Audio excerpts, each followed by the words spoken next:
নিরামিষ পনিরের এই রেসিপিটা একবার হলেও ট্রাই করতে পারেন। যতটা সহজ এটা বানানো ততটাই এটা টেস্টিও হয়, আর তাছাড়াও এটা বানাতে সময়ও লাগে খুবই কম। তাহলে চলুন রেসিপিটা শুরু করা যাক।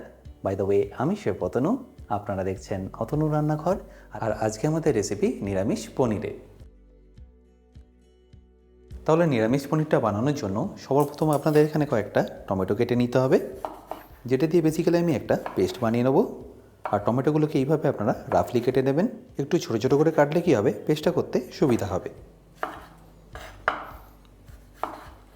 আমি এখানে 400 গ্রাম পনিরের জন্য 4টে ছোটো টমেটো নিয়ে নিয়েছি।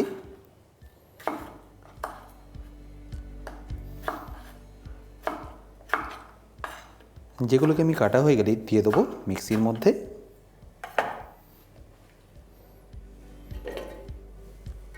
আর টমেটোর পরে আমি এখানে কেটে নেবো আদা ধরে নিন আপনাদের প্রায় 15 গ্রাম মতো নিয়ে নিতে হবে। আর এটা এরকম স্লাইস করা হয়ে গেলে ডাইরেক্টলি তুলে দিয়ে দিন মিক্সিতে টমেটোর সাথে। এবার দেখুন এর মধ্যে আর কি আমি দিয়ে দিচ্ছি। সবার প্রথম দিয়ে দেবো কাজু।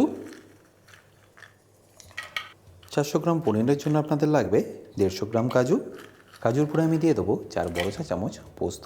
এটাকে আমি আগে থেকেই ভিজিয়ে রেখেছিলাম। তারপর সবশেষে দিয়ে দেবো ঝালের জন্য কাঁচা লঙ্কা। এবার অল্প একটু জল দিয়ে এটাকে একটা স্মুথ পেস্ট করে নিই।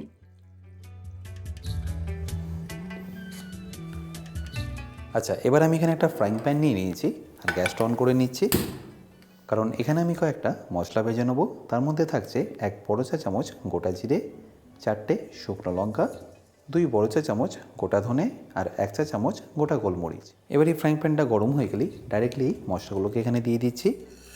তারপর ফ্লেমটা মিডিয়াম করে হালকা এটাকে একটু রোস্ট করে নিচ্ছি। খুব যে বেশি রোস্ট করতে হবে তা নয়। যখনই দেখবেন এর ফ্লেভারটা আস্তে আস্তে ছাড়া শুরু করেছে, তখন এটাকে তুলে নিয়ে ঠান্ডা করে তারপর পাউডার করে নিতে হবে। বাট আমি এখানে আপনাদের রেকমেন্ড করব পাউডার না করে হালকা একটু ক্রাস্ট করবেন, তাতে দেখবেন এর ফ্লেভারটা আরও ভালো আসে। এবার এটাকে আমি তুলে নিচ্ছি আর রেখে দিচ্ছি একটা প্লেটের মধ্যে একটু ঠান্ডা করে নেওয়ার জন্য, কারণ এই গরম অবস্থাতে করলেই মশলাগুলো একটু জ্বলে যাওয়ার একটা সম্ভাবনা থাকে। তাই এটাকে ঠান্ডা করে নিন, তারপর এটাকে ভালো করে ক্রাস্ট করে নিন, বা আপনারা চাইলে এটাকে পাউডারও করে নিতে পারেন। এবার পনিরের গ্রেভিটা রেডি করার জন্য আমি এখানে একটা কড়াই নিয়ে গ্যাসটা অন করে নিচ্ছি আর তাতে দিয়ে দিচ্ছি সাদা তেল। আমি এখানে 4 চা চামচ সাদা তেল আর 2 চা চামচ ঘি অ্যাড করলাম। এবার এই তেল আর ঘিটা যতক্ষণ গরম হচ্ছে, আমি এখানে পনিরগুলোকে কেটে নিচ্ছি। আর পনিরটাকে আপনাদের কিছুই নয়, এইভাবে ছোটো ছোটো করে চৌকো করে কেটে নিতে হবে। আশা করি বুঝতে আপনাদের কোনো রকম অসুবিধা হচ্ছে না আমি ঠিক কীভাবে এটাকে কেটে নিচ্ছি। আচ্ছা, এখানে বলে রাখি, আপনারা যারা এখনও অতনু রান্নাঘরের কুকিং কোর্সটা নেননি, তারা নিয়ে নিতে পারেন আমার নিজস্ব ওয়েবসাইট www.otonurannaghar.com থেকে। সেখানে আপনারা পেয়ে যাবেন প্রায় 60টারও বেশি ভিডিও, যেগুলো আপনাদের হেল্প করবে নিত্য প্রয়োজনীয় রান্নাগুলোকে আরও সুস্বাদু করে তোলার জন্য। কোর্সটা যদি আপনারা এখনও না নিয়ে থাকেন, লিঙ্ক আমি ডেসক্রিপশানে দিয়ে রেখেছি। তাও যদি কিনতে আপনাদের কোনো রকম অসুবিধা হয়, আমার সাথে এই হেল্পলাইনে যোগাযোগ করতে পারেন। তাহলে এখানে আমার সবকটি পনির কাটা হয়ে গেল। আর এপাশে দেখুন তেলটা এখন খুব ভালোভাবে গরম হয়ে গেছে। তো এই পনিরগুলোকে আমি ব্যাচ ওয়াইজ ভেজে নিচ্ছি। খুব বেশি এখানে ওভারকুক করার দরকার নেই, এরকম একটু ছাড়া ছাড়া করেই পনিরগুলোকে ভালো করে ভেজে নিতে হবে। তেলের টেম্পারেচারটা এই সময় আপনারা মিডিয়াম টু লো রাখবেন। তারপরে এই পনিরগুলোকে এরকম লাল লাল করে ভেজে নেবেন। দেখতেই পাচ্ছেন পনিরগুলোর মধ্যে কিন্তু আস্তে আস্তে এরকম কালার আসা শুরু হয়ে গেছে। ঠিক এই সময় আপনাদের পনিরগুলোকে তুলে নিয়ে একটা পাত্রে রেখে দিতে হবে। এবারই একইভাবে আমি সেকেন্ড ব্যাচটাকেও ভেজে নিচ্ছি। খুব বেশিক্ষণ সময় লাগে না, 30 থেকে 35 সেকেন্ড লাগে যদি আপনাদের তেলটা গরম থাকে।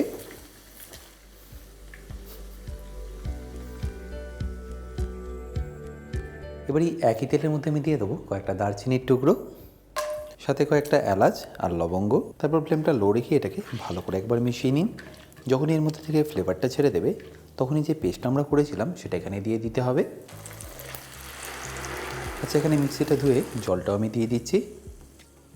এবার ফ্লেমটা লো রেখে এটাকে ভালো করে মেশাতে হবে, কারণ এই সময় টমেটো থেকে শুরু করে সবকটা উপকরণই কিন্তু কাঁচা আছে। তাই একটু সময় নিয়ে এটাকে ভালো করে আপনাদের কুক করতে হবে। আর ভালো করে মেশানো হয়ে গেলে এটাকে আমি ঢাকা দিয়ে রেখে দিচ্ছি মিনিমাম 10 থেকে 15 মিনিটের জন্য, বা যতক্ষণ না গ্রেভিটা পারফেক্টলি কুক হয়ে যায়। ফ্লেমটা এই সময় আপনারা অবশ্যই লো রাখবেন, নাহলে কিন্তু কাজু থাকার কারণে গ্রেভিটা নিচে লেগে যাওয়ার একটা সম্ভাবনাও থেকে যাবে। আর এটা যতক্ষণ রেডি হচ্ছে আমি এখানে একটা ক্যাপসিকাম কেটে নিচ্ছি। এরকম বড় ক্যাপসিকাম হলে আপনাদের পুরোটা লাগবে না, হাফ দিয়ে দিলেই হবে। আর ক্যাপসিকামটাকে আপনাদের ঠিক এইভাবে কেটে নিতে হবে, ঠিক আমি যেটা করে কাটছি সেইভাবে। এটাকে আপনাদের কোন স্টেজে ব্যবহার করতে হবে সেটা আপনাদের নিশ্চয়ই দেখাবো। আর তার আগে আমি এখানে টমেটোও কেটে নেব। আর ক্যাপসিকামটা কাটা হয়ে গেলে আমি এখানে একটা টমেটোও কেটে নিচ্ছি। আর টমেটোটাকে ঠিক এইভাবে আপনাদের ছোটো ছোটো করে কেটে নিতে হবে, খুব বেশি বড় রাখবেন না। এই টমেটো আর ক্যাপসিকামটা আপনাদের কখন ব্যবহার করতে হবে সেটা আপনাদের নিশ্চয়ই দেখাবো।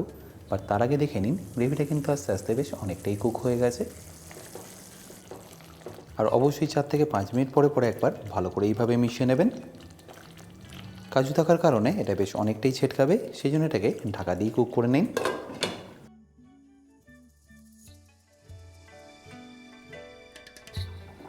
দেখুন গ্রেভিটা থেকে কতটা ভালোভাবে তেল ছেড়ে দিয়েছে, আর এই সময় টমেটোর কাঁচা গন্ধটাও একদম চলে গেছে। এবার এই স্টেজে আমি দিয়ে দিচ্ছি 2 চা চামচ টক দই। তারই সাথে যে ভাজা মশলাটা করেছিলাম সেটা। এবার ফ্লেমটা লো রেখেই ভালো করে এটাকে একবার মিশিয়ে নেব। আর ভালো করে মেশানো হয়ে গেলে দিয়ে দেবো এখানে স্বাদ মতো নুন আর স্বাদ মতো চিনি। যেহেতু আমরা টক দই আর টমেটো দুটোই ব্যবহার করেছি, তাই জন্য এখানে আমি দিয়ে দিচ্ছি 1.5 চা চামচ চিনি। তারপর ভালো করে মিশিয়ে নিয়ে আবারও কুক করে নেব 3 থেকে 4 মিনিটের জন্য। এতে কী হবে, মশলার সাথে গ্রেভিটা একদম ভালোভাবে এই সময় মিশে যাবে। আচ্ছা, এখানে আমি বলে রাখি, আপনারা যারা অতনু রান্নাঘরে ইউটেন্সিলগুলো কিনে নিতে চান, লিঙ্ক আমি ডেসক্রিপশানে দিয়ে রেখেছি। অ্যামাজন থেকে সেগুলো আপনারা ইজিলি কিনে নিতে পারবেন। এরপরে আপনাদের জলটা ব্যবহার করতে হবে। প্রথমেই জলটা ব্যবহার করে দিলে মশলার যে ফ্লেভারটা সেটা গ্রেভির মধ্যে ভালোভাবে আসবে না। এবার দেখুন 3 থেকে 4 মিনিট পরে গ্রেভিটা এখন পারফেক্টলি রেডি।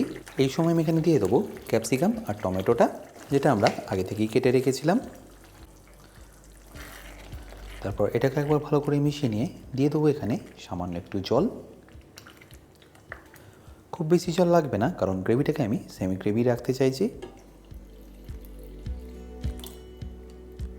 আর জলটা দেওয়ার পরে 2 থেকে 3 মিনিট এটাকে একবার ভালো করে ফুটিয়ে নিন। তাহলে নিশ্চয়ই বুঝতে পারছেন রেসিপিটা বানানো কতটা সিম্পল। পুরো রেসিপিটাই দেখলেন একদম সব ঘরোয়া উপকরণ দিয়ে আমি বানিয়ে নিলাম। তাই আশা করি এটা বানাতে আপনাদের আর কোনো রকম অসুবিধা হবে না। আর অবশ্যই মাঝে মাঝে একবার দুবার এইভাবে ভালো করে মিশিয়ে নেবেন, নাহলে কিন্তু নিচে এটা লেগেও যেতে পারে। এরপর যখনই দেখবেন গ্রেভিটা একটু কমে এসছে আর যে জলটা আমরা দিয়েছিলাম সেটা একটু রিডিউস হয়ে গেছে, সেই সময় আপনাদের দিয়ে দিতে হবে ভেজে রাখা পনিরগুলো।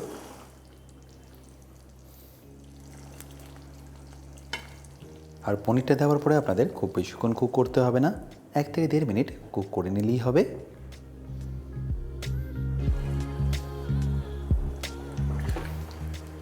এই রেসিপিটা দেখবেন লুচি, পরোটা বা নানের সাথে খেতে খুবই ভালো লাগে।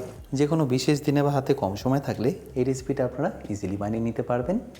এবার ফাইনালি এটাকে আমি ফিনিশ করব অল্প একটু ফ্রেশ ক্রিম, তারই সাথে একটু কাসুরি মেথি। আমি এখানে অ্যাজ ইট ইজ ব্যবহার করলাম, আপনারা চাইলে কিন্তু গুঁড়ো করেও ব্যবহার করতে পারেন। সাথে দিয়ে দেবো একটু গরম মশলা আর গার্নিশের জন্য কাঁচা লঙ্কা। ব্যাস, এবার এটাকে একটু ভালো করে মিশিয়ে নিলে আপনাদের পনির কিন্তু পারফেক্টলি রেডি। আশা করি সিম্পল রেসিপিটা আপনাদের নিশ্চয়ই ভালো লাগবে। আর ভালো লাগলে প্রতিবারের মতো আমাকে কিন্তু কমেন্টে জানাতে ভুলবেন না।